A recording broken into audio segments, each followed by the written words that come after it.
Grandpa stole his first buggy in 1892. I met your grandma pig slopping in 46. Oh, every Christmas we'd visit my Uncle Fred in prison.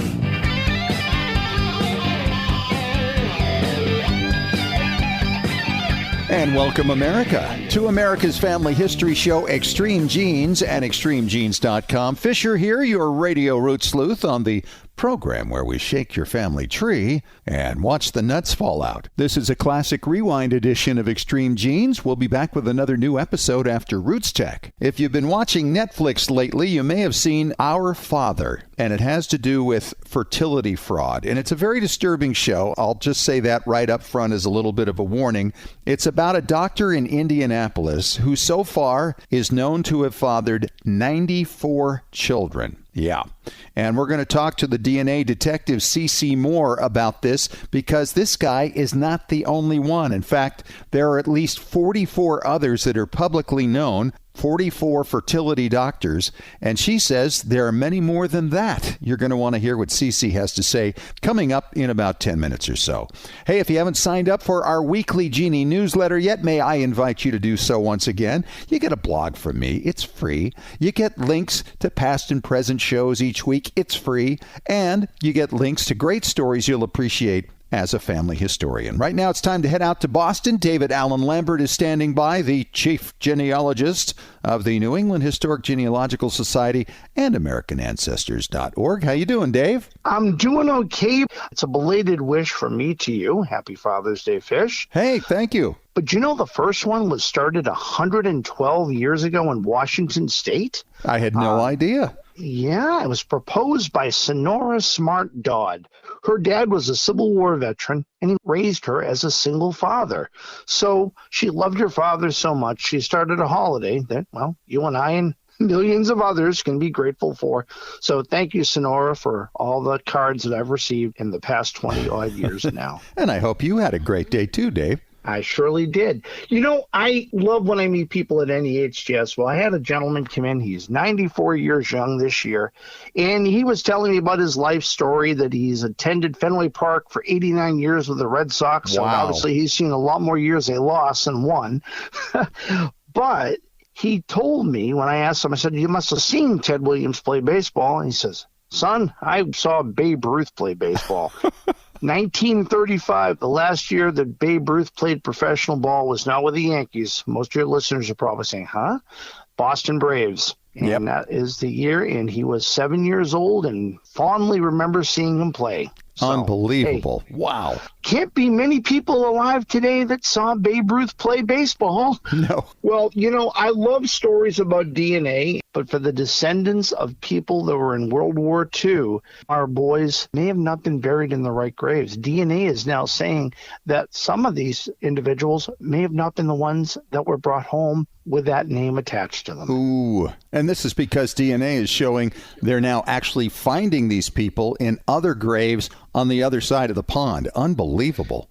Well, you know, one of the things I think with DNA, it also brings together living people. And the story in the Washington Post about Michelle Dugan, who found her sister and now runs a business with her in Las Vegas, is amazing. Just goes to show you, you can find people late in life and still start that family business. Yeah, actually, she's a real estate agent, and so she and her sister got in a business together. It's called Sisters Selling Vegas, and she trained her newly discovered sister in all the aspects of the business, and they're just having a great time working together and getting to know one another. That's great. I love when a DNA story has a happy ending. Right? Well, you know, speaking of siblings, two brothers actually have worked together in recent years, and they actually located a shipwreck. Now, this shipwreck was from 340 years ago. Now, off the coast of Norfolk, England, the Gloucester, when it wrecked, was carrying the future King of England, James II. And it also had a near relative of George Washington on board. Now, many people died on this vessel, and they're finding, besides the cannons, they found clothing that's actually in the wreck that's mixed up with everything else that went down. It's still been preserved after over 340 years. That's unbelievable. And they're saying this is probably the most valuable shipwreck since the Mary Rose was found back in 1982, which was Henry VIII's warship. Well, my next story will give you the hiccups. Well, it gave one guy the hiccups who died back in 1991. This gentleman by the name of Charlie Osborne experienced over 20 to 40 involuntary diaphragm spasms per minute. In total, in the course of his life, it's estimated he gave 430 million hiccups before his death at the age of 97 in 1991. Wow, that is unbelievable. And you got to wonder how he could live so long with all that stress on his body. In Smithsonian Magazine, this story is actively in the news because this is the anniversary of his accident in June of 1922 when his hiccuping began nonstop. Really? What kind of accident did he have? It was kind of a freak accident. He was hanging a 350-pound hog for butchering. I picked it up and then I fell down. I felt nothing, but the doctor later said I busted a blood vessel the size of a pin in my brain. And that destroyed a small part of his brain, which controls the part that inhibits the hiccup response. So there's nothing they could do for him. Not in 1922. No, but not even in 1960 or 70 or 80. Wow. Yeah. It's amazing. Going full hog, it caused him to be a hiccuper for the rest of his life. You know, it's what a shame. Well, as they say, everybody has a story, and that's what we're out looking for. So this guy certainly had one. Well, that's about all I have for this week for us from Beantown this week. And don't forget, if you're not a member of AmericanAncestors.org, you can save $20 with a coupon code EXTREME. You may have heard of it on AmericanAncestors.org. Catch you a little bit for Ask Us Anything. All right, Dave, thanks so much. And coming up next, have you been watching Netflix lately?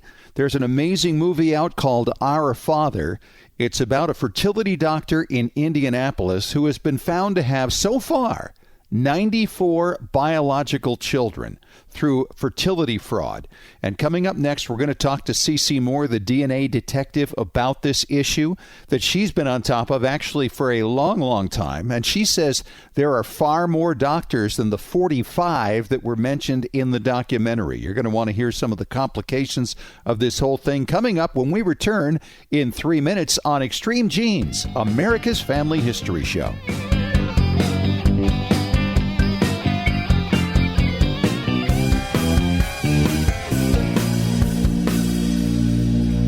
Hi, Genies. Fisher here, and I hear from so many of you all the time that I love all those family stories on Extreme Genes. Where can I find ancestor stories like those? The best answer?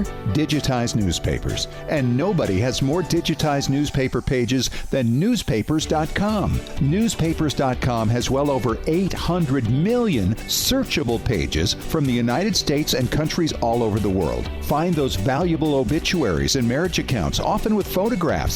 Read your ancestors' funny stories, sad stories, and sometimes shocking stories. It was from newspapers.com that I learned about how my grandfather rescued a boy from a flooded lake during World War II. In another account, I learned that my wife's ancestor ran off with the wife of a farmhand and stole over $20,000 in the process. Newspapers.com is like that box of chocolates we always hear about. You never know what you're going to get. What will you find? Sign up now at newspapers.com. Are you stuck in your genealogy research? Have you hit a brick wall and just can't find a way through? Or maybe you are just getting started and don't know where to begin. The experts at Legacy Tree Genealogists have helped clients in every state and virtually every country in the world to find their missing ancestors and complete their family tree. There is nothing more rewarding than the moment you make a connection and find the missing link to your relatives. And Legacy Tree has been making those connections for clients for over 18 years. Learn more at legacytree.com. Whether you are a beginning researcher or you've been immersed in genealogy for decades, brick walls happen. But with the Legacy Tree network of on-site researchers around the world, you can reach that aha moment where it all comes together and the missing pieces make sense. Learn more about how to work with Legacy Tree Genealogists at legacytree.com. Put your family history in our hands. We do the work, you enjoy the discoveries. Get started at legacytree.com. Visit us online at legacytree.com. Hey, Genies. As we've dug into our family history explorations over the past year, our community at Genealogy and Family History Breakthrough Strategies has taken off. This is where you can meet like-minded genealogists who can help you break through those brick walls and find a whole city behind it, occupied by ancestors whose names you don't even know yet. This is where you can learn from your fellow Genies and ask questions, because many in our community have already been into some of the records you're looking for. Genealogy and Breakthrough Strategies is free. What a great place for brainstorming and getting to know other people who totally get your passion for family history research. If you're looking to take the next step in sharpening your skills, here's a great chance to learn from others and give back in areas you've already become expert in. So join us. That page again is Genealogy and Family History Breakthrough Strategies. It's a long name, but we cover a lot of territory. Genealogy and Family History Breakthrough Strategies.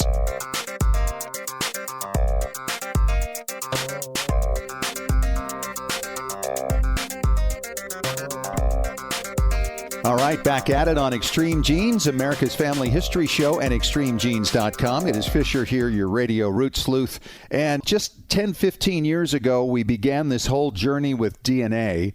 And in the last 10 years or so, we've had an incredible tsunami of DNA test results coming online, through which all kinds of family secrets, recent and distant past, have come forward. And nobody has found more of them than my next guest, my good friend CeCe Moore. She's with Parabon, which helps solve all kinds of cold cases around the country. You're up to, what, 220-something right now, CeCe? Yeah, those are the ones that are confirmed, yes. Yeah, and more to go, and you're averaging like one a week. It's insane. But I wanted to talk to you today about this new Netflix movie that's out. I watched it the other night, and frankly, I found it really disturbing. It's called Our Father. It's about a doctor in Indianapolis named Donald Klein. And it's about fertility fraud. And through this tsunami of DNA test results, 94 individuals have discovered that they are his child as a result of him substituting out his genetic material for that which was promised to women who are looking to get help in getting pregnant. And you've been in this even long before you were dealing with the criminal cases. Let's talk about this. How common is this turning out to be as a result of DNA testing today? Well, it became clear several years ago that this was actually a common occurrence, that many donor-conceived individuals are actually the biological children of the fertility doctor. And so it became so common that years ago, when someone who was donor-conceived came to me and wanted to learn who their biological father was, the very first thing I did was ask who the doctor was and build his tree and compare it against their matches. And so it has been something we've been aware of for many years through our DNA detective work, and I knew that this was at some point going to explode in a big scandal. We're finally seeing that happen, where the public is learning about this. But DNA consumer testing really exposed this a decade ago. Yeah, and it exposed so much. It's just absolutely amazing, the different things. We've got the crime stuff. We've got this now. And, of course, other things just within individual families. You say there are many, and I know at the end of this Netflix show, they said there that 44 other doctors have now been identified as providing genetic material to their patients. So that's a total of 45 that's public. I'm sure there are many others. And when you see that there are 94 identified children to this Dr. Donald Klein, you recognize that's really got to be just a percentage of the people he fathered, because not everybody's going to take a DNA test. Right, exactly. So there's many more than 45 doctors around the world that have been revealed as having done this. Those are just the ones that the filmmakers knew about. I know of many, many more, and it's not just in the United States. So this was a practice that was happening worldwide, which is shocking. And it says to me that this was being taught or discussed. This couldn't have all happened spontaneously in these doctors' offices. Somebody was teaching, or I don't know if it was association or if it was a medical school or what, but somehow this was being promoted as a way to do this type of work, to perhaps save money, make a profit. And it's incredibly sad. And I think that a lot of these doctors felt that they had good genes, right? They were doing a favor to women and maybe the world by spreading their seed, which is really sickening. But I do think there was a lot of that there. And we've even heard that from some of the doctors that we have identified through our work. There's some crazy stories about them being confronted and the type of reactions they have. And they think, well, they're smart, right? They're successful. Yep. They come from good genes. Why not spread it around? But there's always this big concern that half siblings could meet each other, have that genetic sexual attraction that science has proven exists. You know, when siblings don't grow up together, they may recognize some sort of bond with each other and not know that it's because they're actually closely related. And then as time goes on, this becomes exponentially more dangerous because if there's all these half siblings and then they have children, well, then we've got half first cousins, right? Right. That don't know they're related. And it just goes on and on and on to where we may have people who are conceiving children together that have close relationships and don't know it. So that's certainly one of the very good things about consumer DNA testing. As I always say, Pandora has come out of the box through this type of testing and genetic genealogy, but it could also save some people from having children with real genetic issues because they're not aware that they have these close relationships. But it's obviously something these doctors didn't consider. But if you've got 94 known children out there, well, okay, about 20% of the public in the U.S. has tested, maybe a higher percent of donor-conceived individuals. But still, we know that there's going to be a lot more children out there. Hundreds. That are undiscovered. And we just keep seeing them come in, you know. So when we do this work, we make sure that at least one sibling is in each of the databases. Yep. And then it's just a matter of time. With the original fertility fraud case that first came out through consumer DNA testing, which was the one I was involved with, the Thomas Lippert case, that case, we just keep seeing more and more and more children of Thomas Lippert. Wow. How many? What's the number up to now, CeCe? You know, I haven't counted recently. I think last I looked, it was like 35.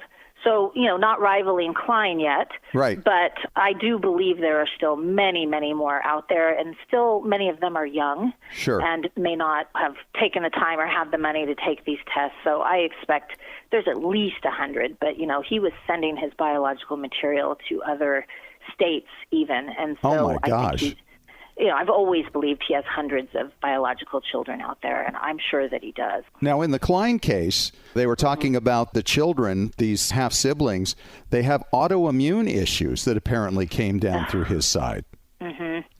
Well, the same clinic that Thomas Lippert was working at has had some issues as well, where they were using donors that were older. And some of those children also have some genetic issues.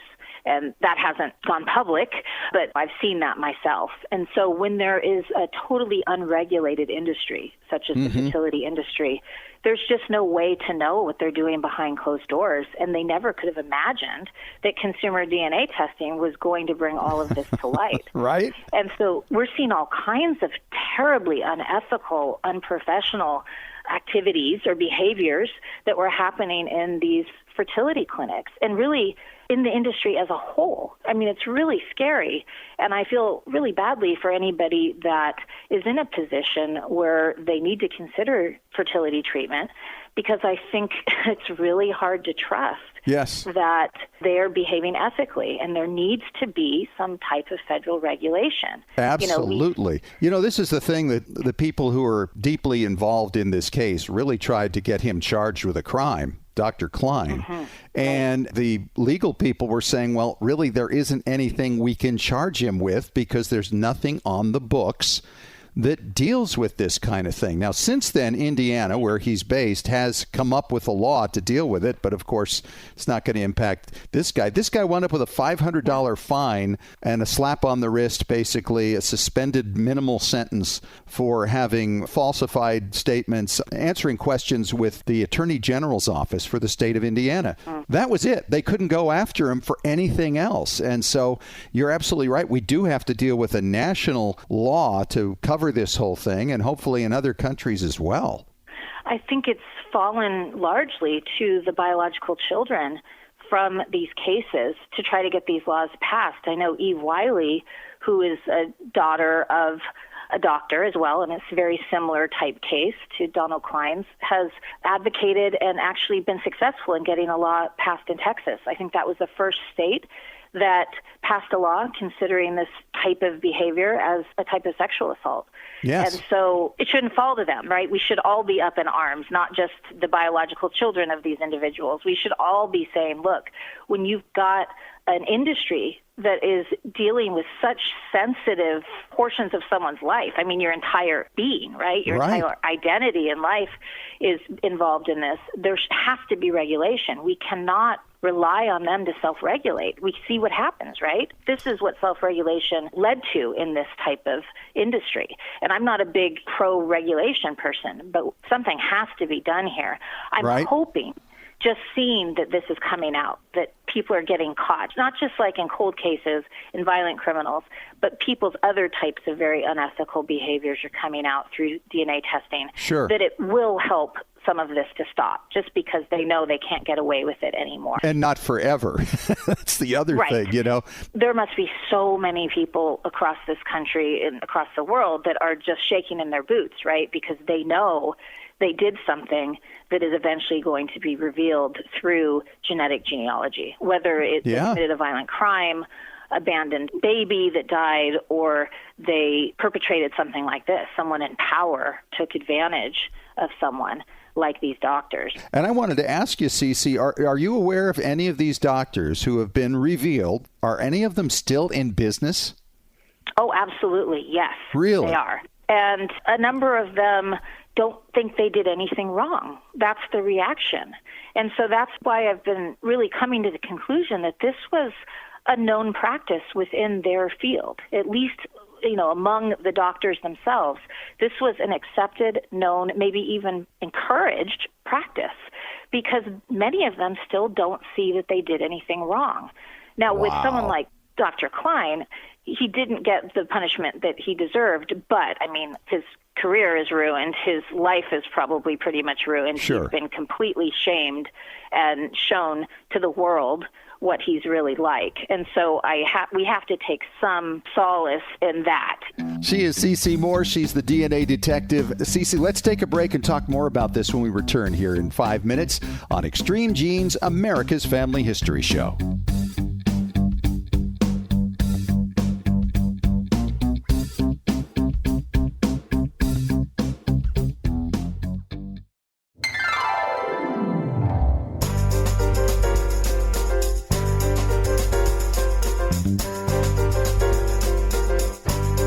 All right, I'm back talking to my good friend CeCe Moore, the DNA detective on Extreme Genes, America's Family History Show, and extremegenes.com. We're talking about fertility fraud right now because there's a new Netflix movie out there that you may find very disturbing, as I did when I watched it. It's called Our Father.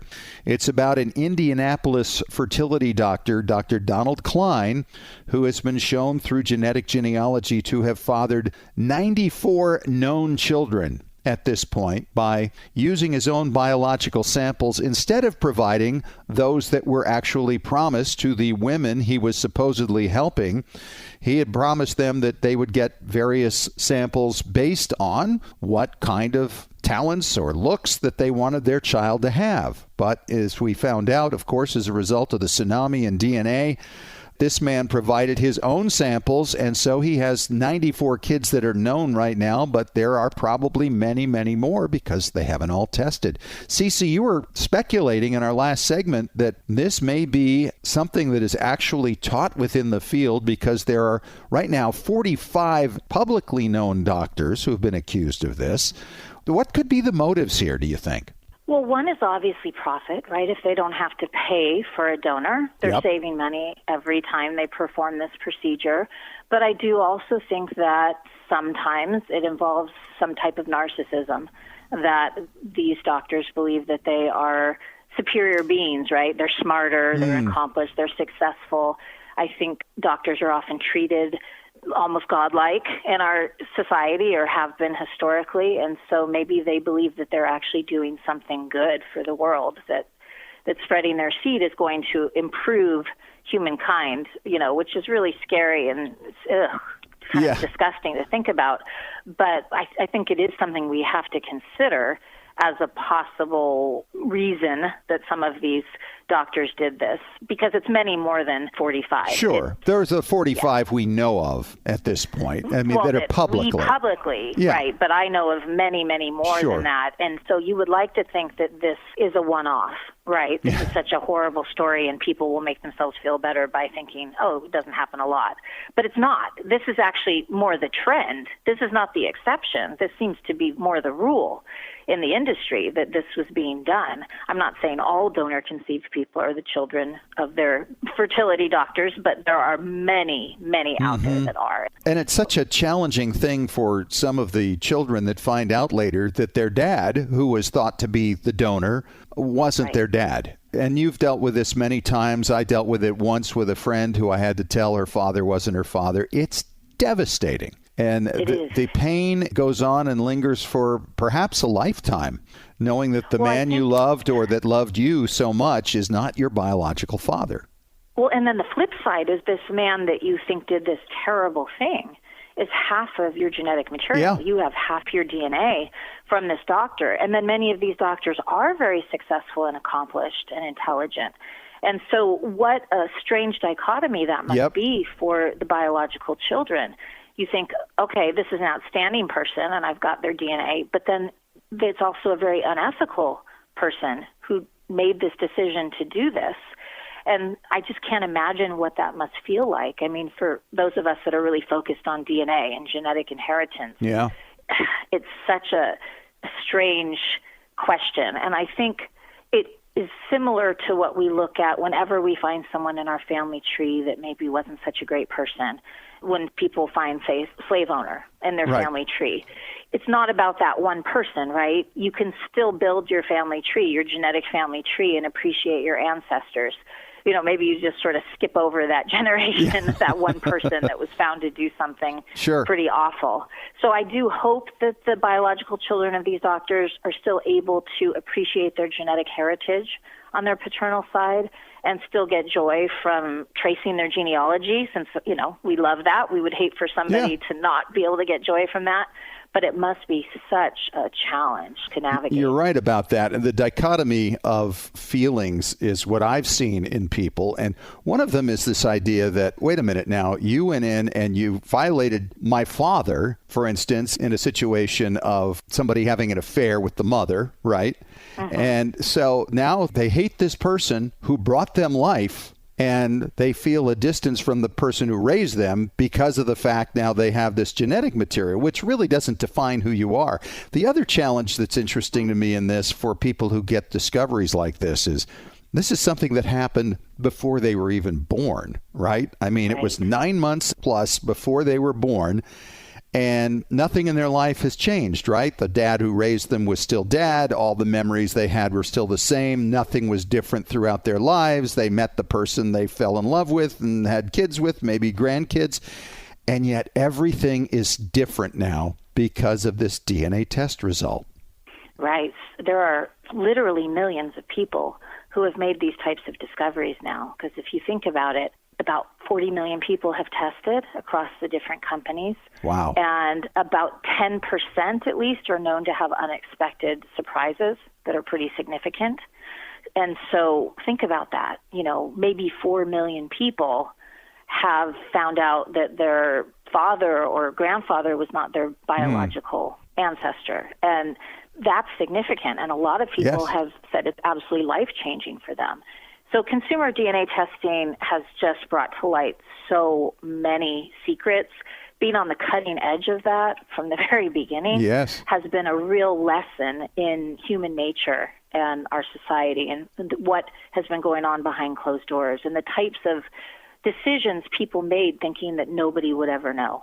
It's really revealing and enlightening, and not in a positive way, unfortunately. Right. Isn't that interesting? You know, you think about they'll never know, and yet we can reveal something that happened 150 years ago or even longer in some cases as a result of this. I mean, we're talking about maybe even as far back as the 18th century pulling out secrets. Isn't that incredible that we can do this now?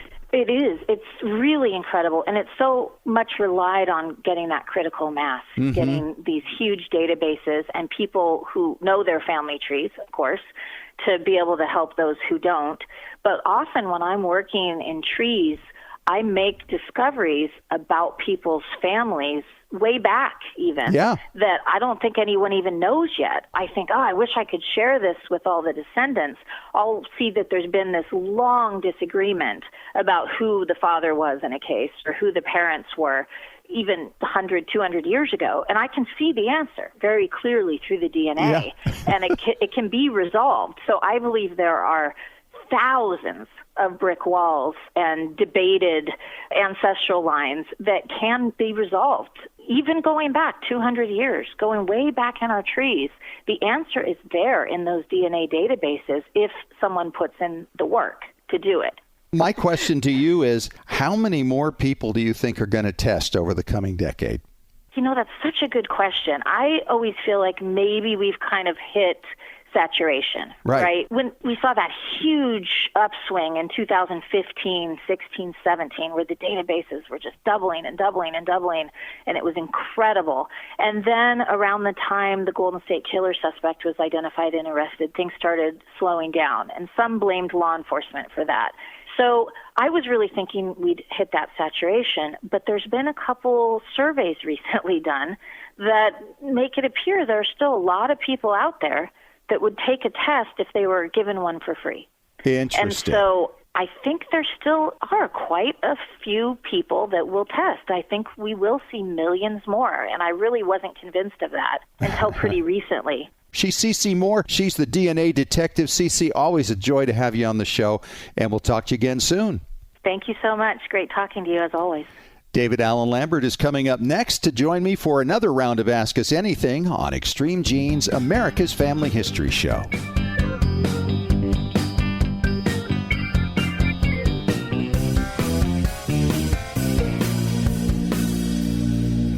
Are you stuck in your genealogy research? Have you hit a brick wall and just can't find a way through? Or maybe you are just getting started and don't know where to begin. The experts at Legacy Tree Genealogists have helped clients in every state and virtually every country in the world to find their missing ancestors and complete their family tree. There is nothing more rewarding than the moment you make a connection and find the missing link to your relatives. And Legacy Tree has been making those connections for clients for over 18 years. Learn more at legacytree.com. Whether you are a beginning researcher or you've been immersed in genealogy for decades, brick walls happen. But with the Legacy Tree network of on-site researchers around the world, you can reach that aha moment where it all comes together and the missing pieces make sense. Learn more about how to work with Legacy Tree Genealogists at legacytree.com. Put your family history in our hands. We do the work, you enjoy the discoveries.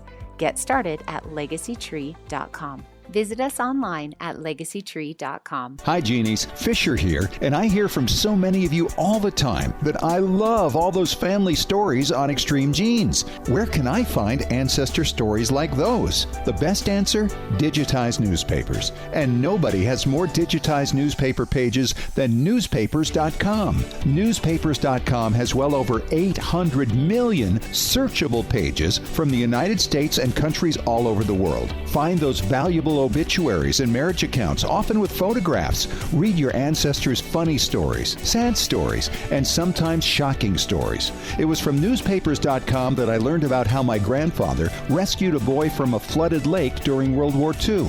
In another account, I learned that my wife's ancestor ran off with the wife of a farmhand and stole over $20,000 in the process. Newspapers.com is like that box of chocolates we always hear about. You never know what you're going to get.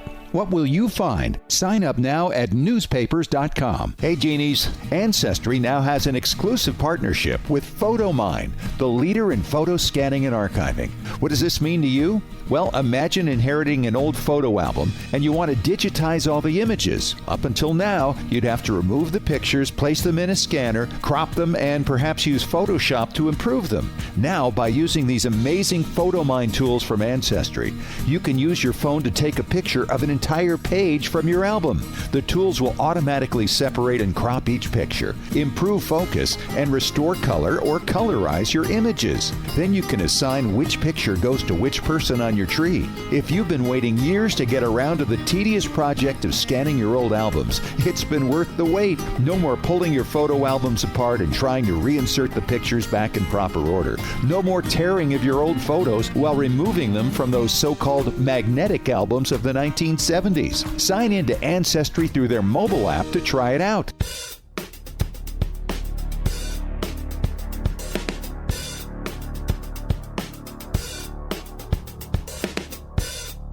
All right, welcome back to America's Family History Show. It's Extreme Genes. It's time for Ask Us Anything, where we answer listener questions.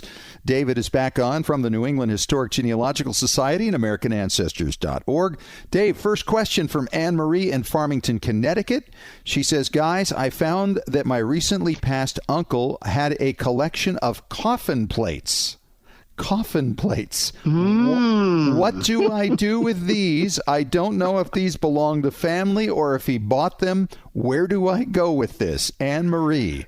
Well, Anne Marie, I would say you're going to become a genealogist real quick because it could be near relatives. Unless some of the surnames make no sense, it is entirely possible he had a macabre collecting interest. I have 2 coffin plates in my collection. Really? Now, wait a minute. Wait a minute. Yeah. Now, weren't these coffin plates, didn't they put them on the coffin and they stay on the coffin and then they're buried with it? Isn't that how that works? In some cases, that was the case, but some of them were on there temporarily and then removed before the burial and given as a sort of memento to the family. I have my great-grandmother's from 1922, and I also have my dad's kid sister who was only 10 years old who died in 1930. And I don't have a photograph of her, so this is the only memento I have of my dad's little sister who died as a kid. So are you telling me then basically that maybe they use these things to mark the coffin so they wouldn't get mixed up with somebody else? Well, that could be partly it. Some of them were buried with the casket plate on there because I've seen, like, when they've done excavations and tombs and churches and whatnot, they find a casket plate or coffin plate still on the cover, or maybe they find it in the grave when the casket's rotted away and they found the coffin plate. Now, it's a little bit macabre, but it is a genealogical memento, if you will. Sure. At least for my family, that's all I have that belonged to a great-grandmother, well, at least post her life. So the funny thing about it is there is a whole market for these. In fact, on eBay right now, there are over 1,300 coffin plates or so. Yes, there are, sir. Really? I've never heard of this. I'm looking at one right now for $130, a coffin plate for someone who died in 1876. Another one from 1874, father and son, pre-1900 one for $249. So, you know, there's a market for everything. And at least one thing in genealogy, when we try to return it to its rightful place, please do not go and drop these into the ground by where the person's buried. They weren't stolen. They would have been removed legally by the undertaker or the family at that time. But the family might be interested in it. Sure. If, in fact, you have some that are not in your family tree. I had about 3 of them that I bought when I was a kid because I was that strange little kid at the yard sales, and I bought 3 of them, and my daughter was cleaning out a closet, and they fell out, and she goes, "Dad, what are these?" And I'm like, "These are coffin plates." And she's like, "Why do you have them?" "I don't want them in the house." I said, "Well, I do have 2 that are your relatives." She goes, "That's fine, but get rid of these. They really freak me out." And I'm like, okay. So what did I do? I gave them to the New England Historic Genealogical Society, and now they're in their collection. That's a great thing to do, but she's right. It is rather macabre, isn't it? It really is. You know, I probably saw them as a curiosity as I was a kid, and I probably paid a few dollars a piece. They're often silver plated. Yeah. So there is some value to them. But as far as like our friend Anne Marie who has that question, do some genealogy, you know, start a tree on Ancestry.com or something like that, plug in these names. And if they geographically don't make any sense, it is possible that your relative bought them as an interesting souvenir. Sure. And maybe you can find the family member who has a tree online and say, "By the way, I happen to have your great-great-grandmother's coffin plate. You interested?"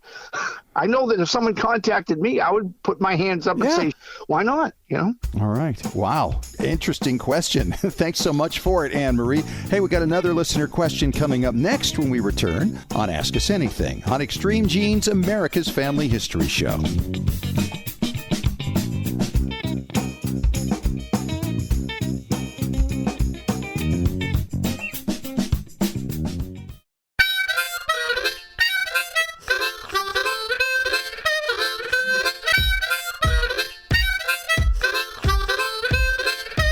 And thus we return on America's Family History Show, Extreme Genes and ExtremeGenes.com. I'm Fish. That's Dave. This is Ask Us Anything, where we answer your listener questions.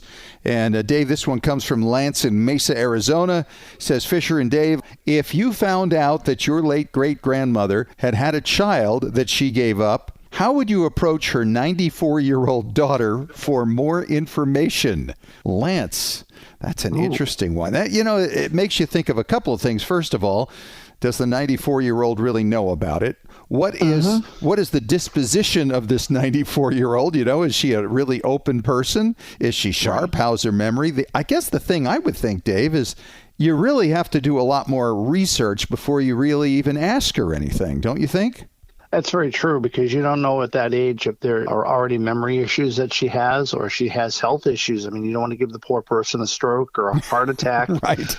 And even that is the case if you find out that your ancestor is the sibling of an older person and may have been put up for adoption. That same thing is true. It's funny you say that, because I do have a friend, and we recently figured out through DNA that her mother, who's dealing with memory issues right now, had a half-sister that she knew nothing of. And the mom is having so many problems with her health right now and her memory that when she was presented with this, she didn't even want to meet her. She said, I've got so much on my plate. She had also lost a son. And she says, I just can't deal with that anymore. So you have to kind of consider the emotional state of the person you're approaching and what their circumstances are, because you don't want to, like you say, jeopardize their health as a result of the shock, right? Exactly. Well, it's interesting. I had a similar thing happen about 20 years ago. My wife's grandmother was adopted, and I, through research, not DNA, tracked down her natural mother, and I found that she actually had a family and got married after she put up my wife's grandmother for adoption. The woman lived until her 90s in 1988. In fact, we could have had her at our wedding. She had lived that long. But her grandmother never knew who her mother was. Her grandmother had had a stroke, and one of the people I contacted, I must meet her, blah, blah, blah. And, I want to get photos with her. And we're like, no. And she was in a nursing home, so she couldn't have been found. And we just kind of left it at that. It was nice enough to know that the other family existed, but we weren't going to disrupt Anne's grandmother, who was in poor health. Yeah, but there are other routes that you can go in your research, including digitized newspapers and trying to follow the life of the person that you connected with. But to get the story straight from a daughter might be really challenging. Very true. I think that is really one of the things you have to approach with DNA. I mean, it's like, even if you're not dealing with an elderly person, you're dealing with any living person, there are going to be emotions associated with it, especially if you find a birth parent or a half sibling that you didn't know about, as was the case with me. It was a rush of emotions to find out that I had a half sibling. Yeah, I bet. My whole life. And I'm sure it was for her as well to find you. Mm-hmm. I had a good friend, and I was able to introduce her to a half-sister as well through some DNA research. And it took that half-sister a while to warm up to the whole idea, because her mother had been her best friend. And when she died, she had never revealed that she had given up a child. And so DNA revealed the whole thing. And now they're very close, but she needed time to process. And process time is something everybody needs. And often when we're the ones who discover something, we get the time to process. And sometimes people expect others that we throw this at are going to process it right away.